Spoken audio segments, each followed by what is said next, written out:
Caroline is concerned that has everyone finished the 3 bottles in the hour? And then Catherine has replied saying, have you not?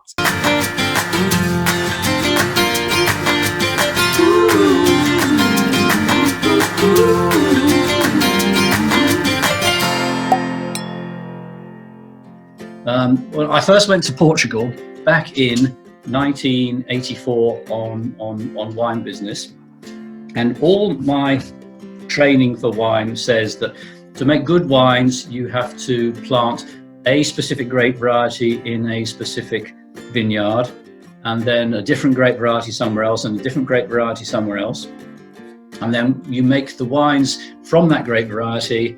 You keep it in a vat, and then afterwards you can blend them together. And when I got to Portugal, I realized, I said, well, what are you doing and how are you doing it?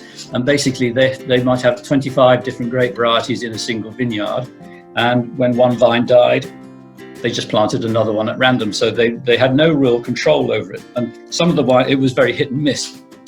I went back again, say 5 years ago so a gap of possibly 30 years between going back, and the thing had completely changed, transformed. Everybody's now doing it much more methodically, like everywhere else. You grub up a vineyard, you plant a specific grape variety, you make wine out of it, you put it to one side, and then you blend it together afterwards. And again, we said last week that blending is good because it gives you the options of each year. Everything's different. You might want a bit more of this and a bit more of that, a bit less of the other, and make a really good wine out of it. So Portugal completely changed. But what they haven't done is change that. They haven't gone for the international grape varieties. That the grape varieties are largely completely unheard of anywhere else. Now, the other thing is, I'm going to go on here, share that screen. Now, did you know that 50% of all the world's corks are produced in Portugal?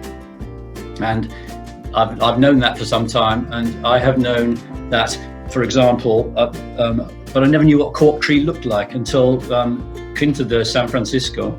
They've actually got sort of cork trees in their estate. So a cork tree looks like that. And what you're seeing there is a cork tree that's had a bit of, it's been cropped. So a cork tree is and I may not be getting this exactly right, and I'm sure you can shoot me down in flames if you like, anybody, but it's a tree. If you take the bark off most trees, the tree dies. But a cork tree, and that sort of cork tree, you strip the bark off and it regenerates.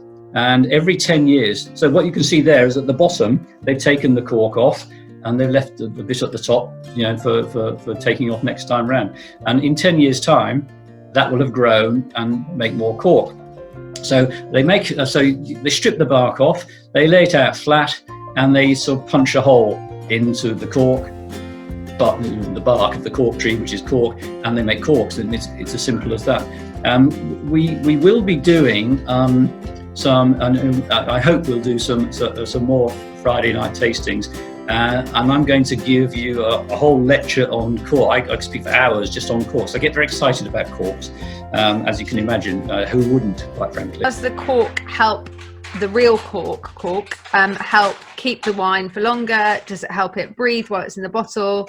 What's the difference between a real cork and a plastic cork? So when they invented bottles, when they worked out the technology to export wine in bottles, they needed to have a seal for it, and the cork was the thing. You can compress it, force it into the neck of the bottle, and then it expands back out again to seal it. But it's not 100% hermetically sealed, and that's the good thing about cork, is that it allows the wine to develop. So over time, and this is why you must keep a wine for aging on its side, so that the wine is in contact with the cork to stop it drying out. If you keep it upright, the cork will dry out and it will shrink, and it'll allow air in to oxidize. So you must always keep them on its side so that the cork is always wet. And if you've got a very old bottle of wine, you will see when you take the cork out that the cork. Well, I've got the cork from this bottle here. You can see it's purple on the end, but it hasn't transmitted its way all the way through. So it hasn't been, it's a 2017 wine. If you had, say, a 20-year-old wine, the cork would be red most of the way through, which shows that the wine is seeping through. And in the same way, the other direction, oxygen and air can come through in a very controlled way. And that's what makes a wine develop. If you want it to develop, it will develop. So if you have a wine... Show the cork again, Mark. Pardon? The cork? Show the picture of the cork again, yeah. Okay, so you can see it's just at the rim. It's, there's barely a millimetre of seepage gone through that. Yeah.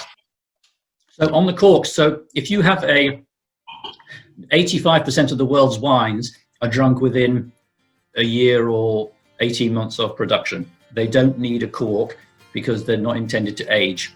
And so you might as well put a screw cap on them. And actually a screw cap is the most efficient and sort of best way of doing it, quite frankly.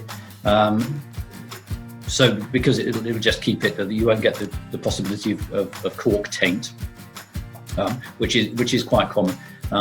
But I think I could and I will on a future occasion spend a lot more time talking about corks when we maybe put some champagne or something in the next tasting, because that's quite important.